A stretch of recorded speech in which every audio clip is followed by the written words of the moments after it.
Here are the dynamics of love, and the dynamics here are the dynamics of fear. And there's a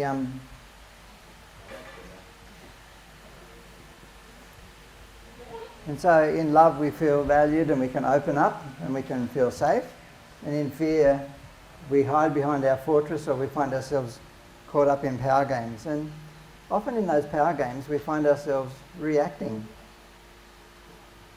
And when someone puts us down, sometimes it's actually automatic that we react. And I've actually had to stand back and say, hey, is reaction going to have the best outcome? Because when I react, who's calling the tune? The person who I react to. And so I like to think about action versus reaction.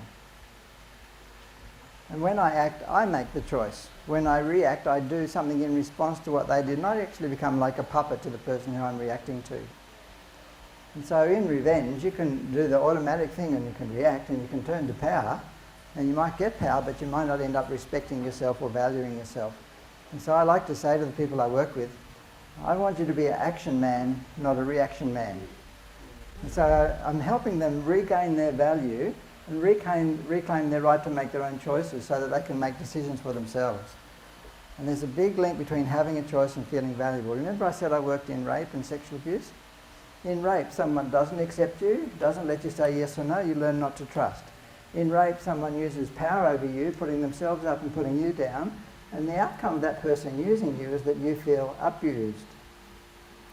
And I like to break that abuse word down to the two elements, abuse.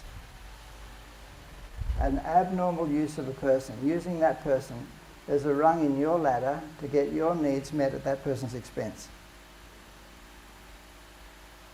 And of course, abuse makes you feel not valuable. You feel like a victim. You feel degraded, you feel worthless, you feel powerless. And survival means you might put a lid on the secret. Survival means you might like to get on top so you can become a control-focused person. Or you might become a person who wants to be perfect so that no one will criticize you. Or you might become a judgmental person who doesn't trust people but puts everyone in a box and judges them. Or if your needs aren't met, you might feel bad, and so you might actually use an anesthetic called drugs and alcohol to turn off your pain. And I say to people, yes, you can do those things. But when the alcohol and drugs wear off, guess what? The pain comes back. When the alcohol and drugs wear off, guess what? Have the needs been met? No. And so my working definition of an addict is a valuable person who doesn't know it. And I want you to get your value back so you can be honest and say, hey, are drugs really meeting my needs? Are drugs just turning off my feelings? Or can I accept myself and say, I deserve to get my needs met? And my needs aren't because I'm a bad person, aren't because I'm a human being who deserves to feel safe, deserves to have a choice, deserves to be able to learn. And therefore, I want people to accept themselves and their needs and be honest and say, is what I'm doing working or not working? Remember I said denial is always part of addiction. And so if you deny your past and don't learn from it, you can actually be going into a thing called self-abuse. And the saddest consequence of someone else abusing you is that you may not value yourself and you may not learn from your past, and you abuse yourself by repeating your past. That's called self-sabotage, where we might hate ourselves so much that it pushes us into denial, and in denial we don't learn from the past, and then we punish ourselves by repeating the past. And we promise and we bust and we try and we fail and we try and be perfect and we never can, and we end up judging ourselves as weak and bad and stupid and worthless, and that can lead to self-abuse. And self-abuse can show itself in many ways. It can show itself in addiction, it can show itself in self-sabotage, it can show itself in self-harm. Some people actually cut themselves or bang their heads. And when those people do those things, I say, oh, I accept when you're doing those things, you are seeking relief. You want relief, I want relief. We've got the same agenda. We both want relief. I accept you and I support you to be honest about whether doing that actually meets your need or doesn't meet your need, because you deserve to get your needs met. And if it doesn't meet your need, let's talk about it so we can look at other ways, so you don't have to get locked into self-harm or locked into self-depreciation or locked into self-sabotage. One of my patients was adopted out as a kid, in the White Australia policy, where they took children off their Aboriginal parents, especially if they had a white parent and an Aboriginal parent. And they were then put into foster care, and the foster parents, mother and foster mother and foster father, both abused him terribly, sexually, violently, tying him up, raping him, having other people rape him, locking him in rooms, making him eat his vomit, doing really horrendous things to him. And so he developed a lot of hate for people who had power over him. When he told the doctor that he'd been raped, the father bashed the doctor up. Fortunately, it went to court, and the court took him off those foster parents and put him in an institution. But in the institution, he was falsely accused of having sex with a little girl down the road. He wasn't actually interested in having sex with her, actually. And so he became very bitter against authorities, and he just, when he got to be an adolescent, went out looking for people who had power, whether they were a policeman or an army person or whoever they were, and he'd always want to fight them, thinking that by fighting people he could exercise his power. It didn't make him like himself, and he became an addict. He got a job as a bouncer, and people who were victims came to him and said, "Hey, I'm being a victim, I'm getting bashed up in my relationship, I want you to bash up my partner." And they paid him to bash the partner. They all got drunk, they all used drugs. The violence led to the murder of the abusive partner. And so then the two people, the one who asked for the bashing and the one who did the bashing, both went to jail for murder. And so he's done more than 20 years for murder. He came to the alcohol and drug recovery group that I run, and the group is based on acceptance, where you are honest to set your own pace, make your own decisions, use the group when you want to, come back when you want to, leave when you want to, work out what your limits are, whether it's 0 or whether it's 1 or 2, we'll let you decide.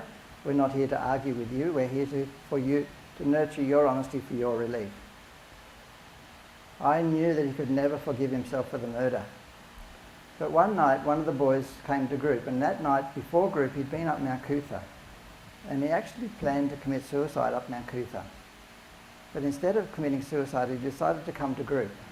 Yeah. And in group he shared his pain.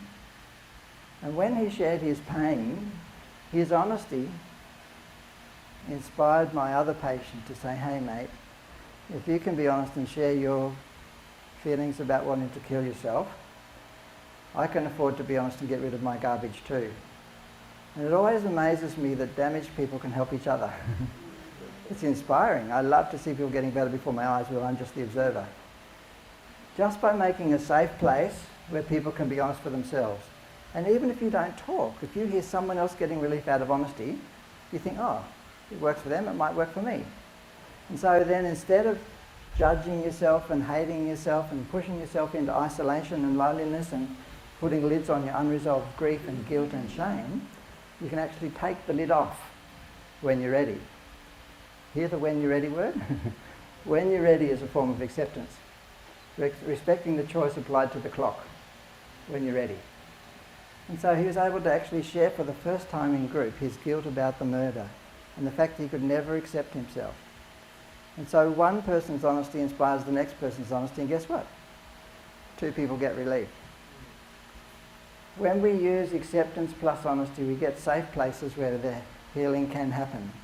Not from me rescuing or judging or running people's lives, but by me participating in the dynamics of love that produce the relief and the healing that a fear-based life can push people into the survival and the limitations of survival. I love how the Bible portrays love. You know, sometimes we make love an exam. You have to love me my way. You have to pass my expectations. You have to know how to show me what I want. You have to even pass my exam, and I'm not even going to give you the questions on the exam, but you've still got to pass it. You know that sort of love where you have to guess what your partner wants, or you get into trouble when you didn't even know what you're supposed to do? I'm glad that you're as human as me. You know, in 1 John 4 verse 10, remember I said 1 John 4:18, there's no fear in love? Well, before that, it says, in 1 John 4 verse 10, it says, this is what love is. It's not that we have loved God, but that he loved us. Yeah. In other words, God doesn't love us because we passed his exam. He loved us because he loves us. Full stop.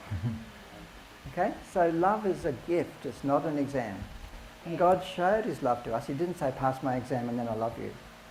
And so this says I can enjoy love now. And this says I can enjoy love when? When I'm good, when I'm perfect, when I've got power, when. I'm not eligible when I'm 70, 80 or 90. I'm eligible now. Yeah. When I know that, I can enjoy love now because I enjoy love that's possible, not love that's impossible. And so I love to bring love within reach. And when love is a gift, I can let my partner show love the way they choose, not the way that I have to try and extract.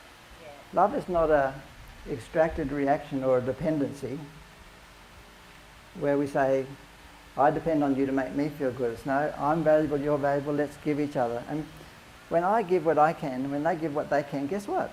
We're both giving the same. It mightn't be the same amount of time, it mightn't be the same amount of money, but we're both giving what we can.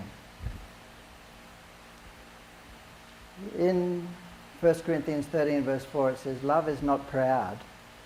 And so love is not winning some sort of competition that says, hey, I'm eligible now because I did all this for you.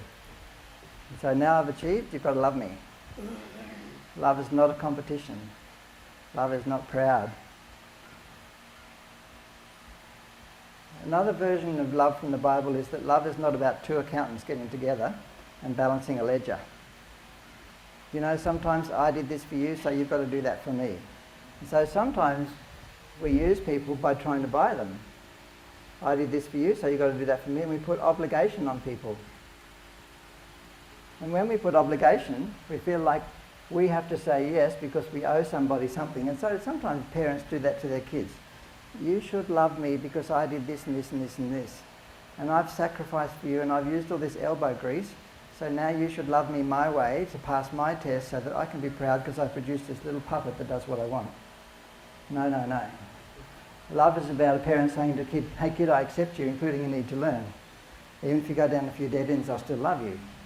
Even if you go down a few dead ends that I went down, come and talk to me about it because I've been down there. Yeah. And so when parents model honesty and accessibility, it's better than when parents model perfect, who kids have to hide from because they think, oh, I'll hurt my parents if they find out what I'm doing. And so when love is a gift, not an exam, and when love is about giving what we can and not keeping a ledger and not making each other feel obligated, we can then enjoy, you know, in 1 Corinthians 5, it says, love does not keep a record of wrongs. And so if you find yourself being attracted to being an accountant, thinking that you'll have a very functional relationship when you find another accountant, maybe you need to go shopping for a different partner.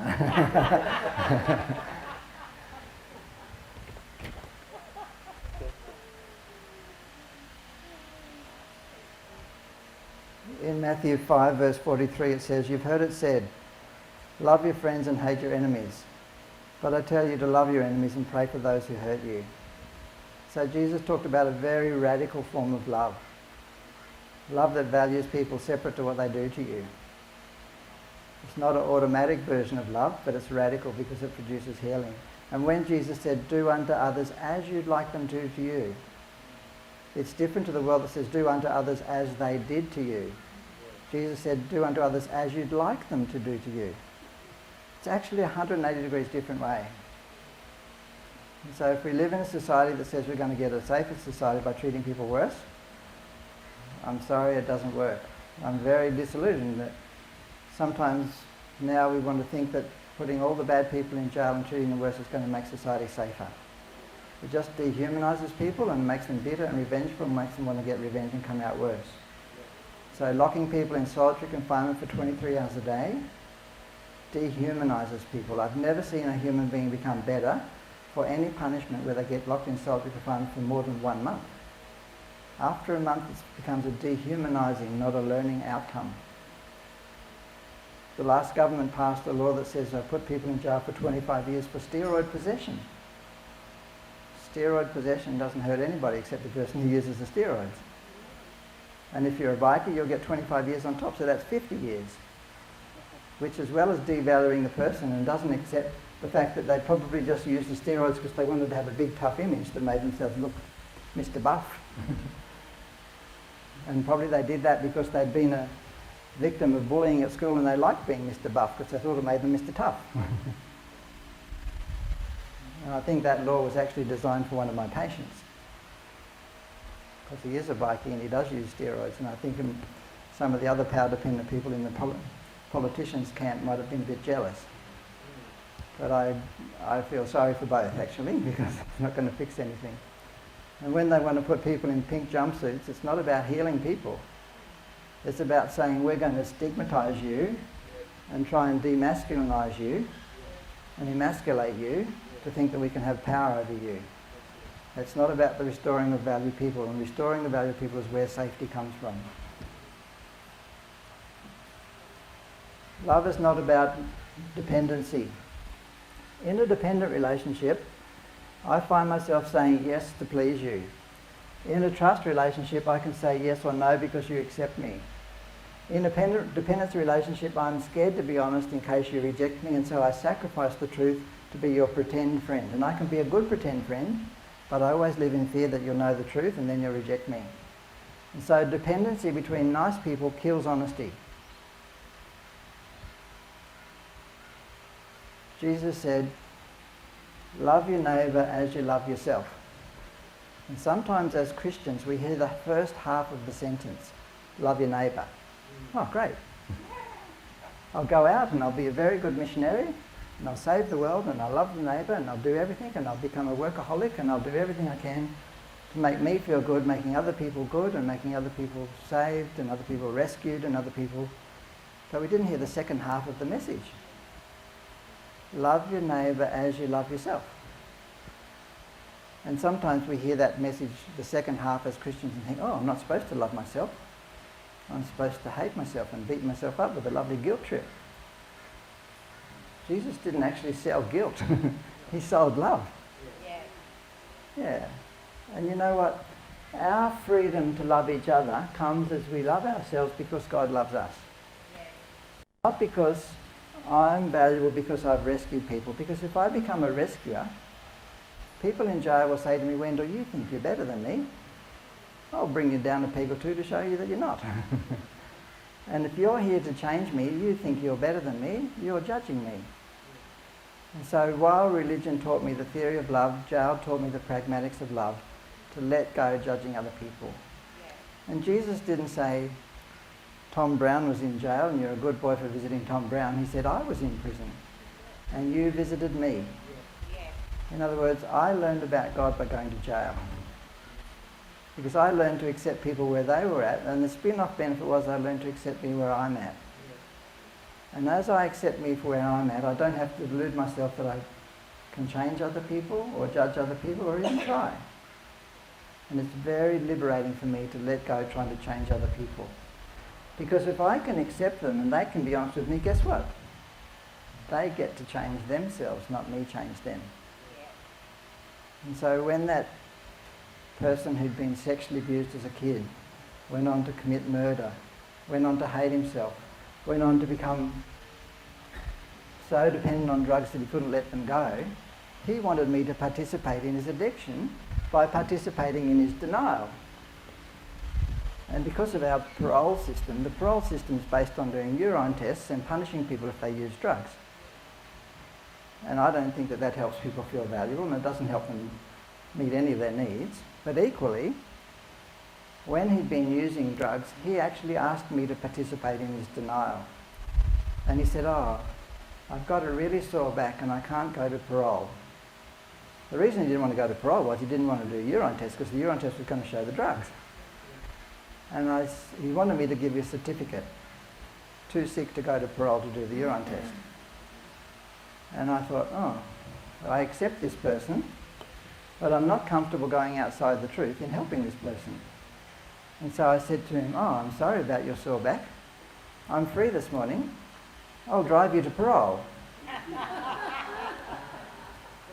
That didn't make him happy. And so when he did go to parole and when the urine did show positive for drugs, guess what? I was Mr. Bad Guy. And I'm now getting blamed for him going to jail because he used the drugs. And I said to him, hey, I really accept you and I really care about you and I really am your friend. That's why I'm honest with you, to your face. And if you ask me to participate in your denial or tell lies, I'm not free to do that. You hear my I language? I'm not free to do that. It's not you are a bad boy because you're trying to lie, or you're a bad boy because you're trying to manipulate me. No. I accept you, I care about you, I'm not free to tell lies. I language is safe language. You language is easy to come across as judgment, rejection. And I didn't make him use the drugs. And I was sad he went to jail. And I actually had to help pay the rent for while he went to jail, so when he got out he'd still have a house. Because there was no house otherwise. There's no family. There's no house. But my acceptance means that I will do what I can. I won't do what I can't. I will do what I can. And I can be a friend, but I can't live his life for him, and I can't be honest for him, and I can't choose for him, and I accept that. Yeah. But I'm not going to sacrifice honesty to be his friend. And so now the respect is very good. He's now reconnected with his biological father's new wife, and his biological father just died. He went up there, visited the stepmother. They love him, they want him to be part of their world, they want him to come and live with them. And so for the first time in their life, somebody wants to love him. Someone wants to accept him and be with him. And so you should see the radical change. No, he doesn't want to use drugs. Recently, parole said, no, you can't go there. And parole said, we insist on telling your stepmother all your history before you go there. Because parole like to save face. They don't like mud on their face. They don't want her to later say, oh, you didn't tell us about this person's past, and so now we're going to protect ourselves by making you know. And he said, well, I've actually offered to tell her, but she didn't want to know. And so he gave her a choice. Yeah. Now the choice is taken out of his hands, and they've chosen to tell her anyway, and she still wants to be his friend. Yeah. Love is bigger than the past. Yeah. Love is bigger than the dead ends. But love does value people, and love does include honesty, and if it doesn't, it's not called love, it's something else. I'm really convinced that love works. I've got a lot of evidence and I love collecting it. Today I've shared with you how I see that it works. I hope you've enjoyed being affected, and I hope you enjoy spreading it. Thanks very much.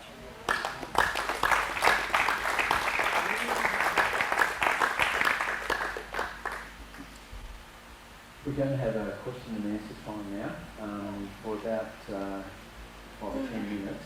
Does anyone have any comments or questions? Just the hands up, don't throw the question out. We have one or two. Okay, we're going to send the microphone around, and I'm going to get you when we can use the other mic. So Christine's got one to start, and we'll get Sherry to use the microphone so that we can get the questions. And Wendell, if you could do us a favour, and repeat the question. You can take the mic out of the stand if you like. If Wendell, you could repeat the question because you've got the video microphone. Thanks, Christine. My question is, did you say that if, say, a case of a young boy, he's sexually abused, and then when he grows up he abuses his partner's children, have you said that that's his anger made him do that? Because, you know, our thoughts were if you're sexually abused and hated it so much, you would never ever do it to your own kids.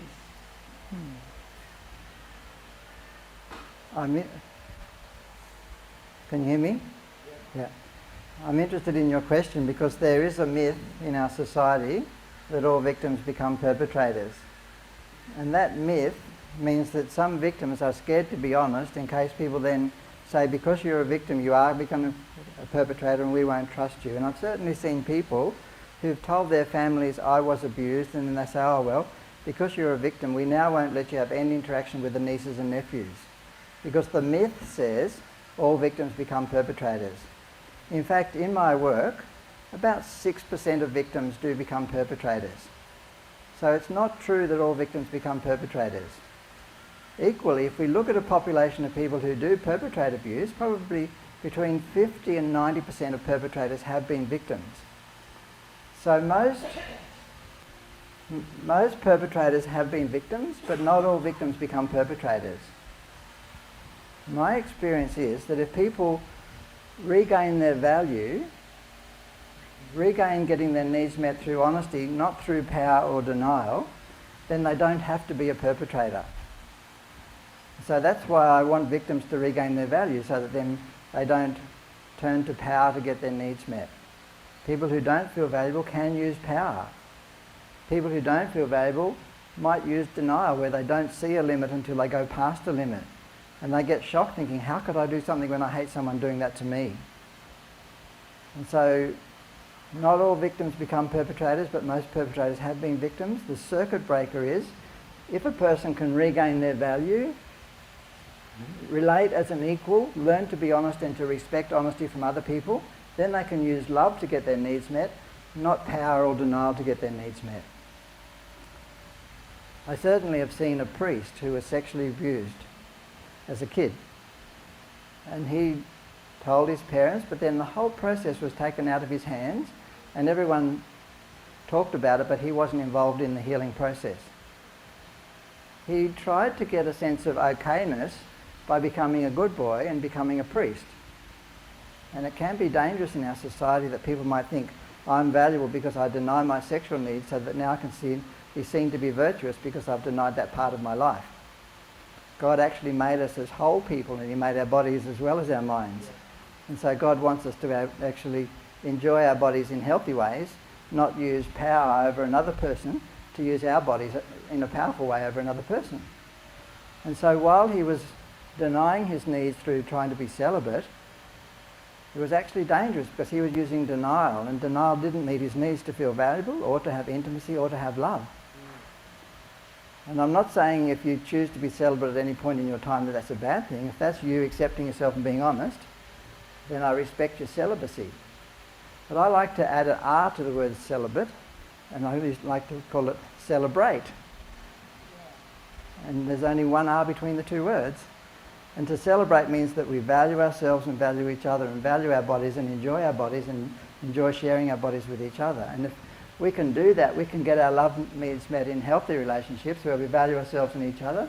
We are honest for ourselves and let people be honest with us, which opens the door to trust that's called intimacy. And I think we all long to have that connection with another person. And we all deserve to have that as well.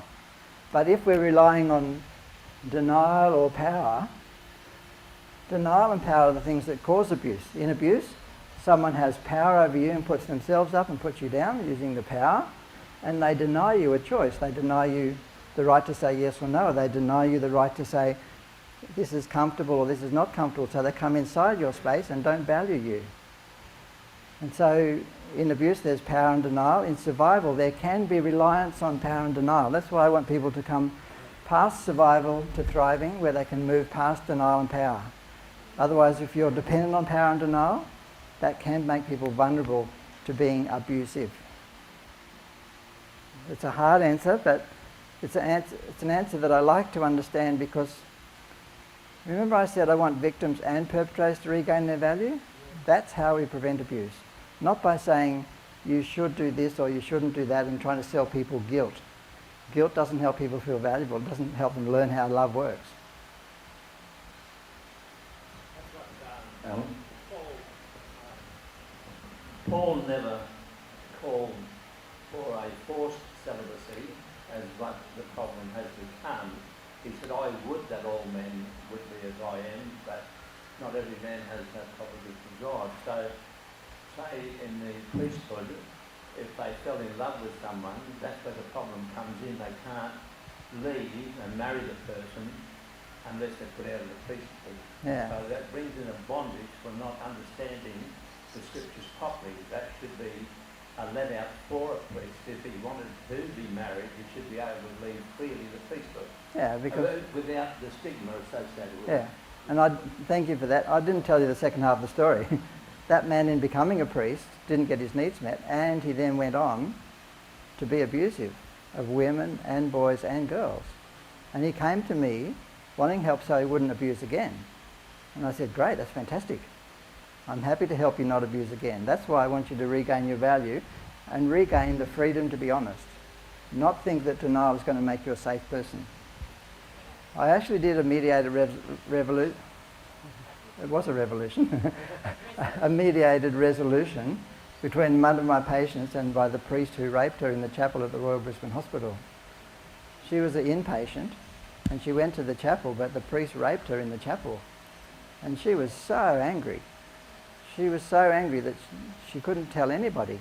And when she went home, she was immobile, that she needed to leave the door open for people to come and help her, and the priest would come and rape her in her house.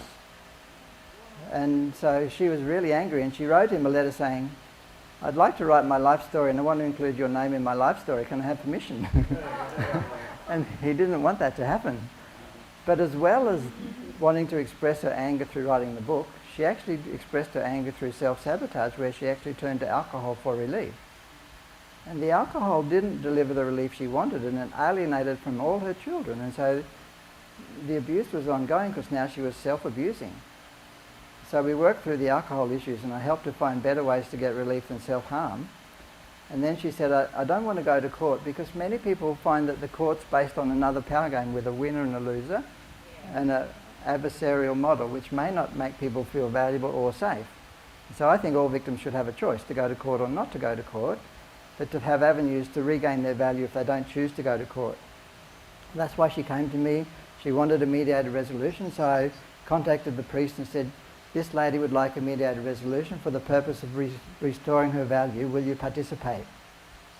And sure enough, he came along, and she came along, and she actually shared her story with him in my office and said, this is what happened, this is how I feel about it, and this is the effect it's had on me. So he could listen and he could hear her being honest and reclaiming her right to be honest. And she said some important words. She said, I'm now going to let you own what you did to me. That was very healing, because sometimes victims blame themselves for what the other person did. And if a victim blames themselves, then they stay not feeling valuable. But I wanted her to regain her value and use honesty to let him own what he did, not her blame herself for what he did. And he then said, I own what I did and I'm sorry for what I did. And sorry is a very healing word, because sorry means that then the victim stops blaming themselves and they can let the perpetrator own the action. Our adversarial court model won't even let perpetrators say sorry to victims, and so our society hasn't begun yet to look at healing for sexual abuse. At the end of the visit and the end of the mediation, she said, I now realise that I don't have a reason to drink anymore. In other words, she wanted to regain her value and not self-abuse by doing things that alienated her family and isolated her from her unresolved abuse. So that's why when I talk about resolution, I mean restoring the value in really practical ways. Any more questions? Time for one more question.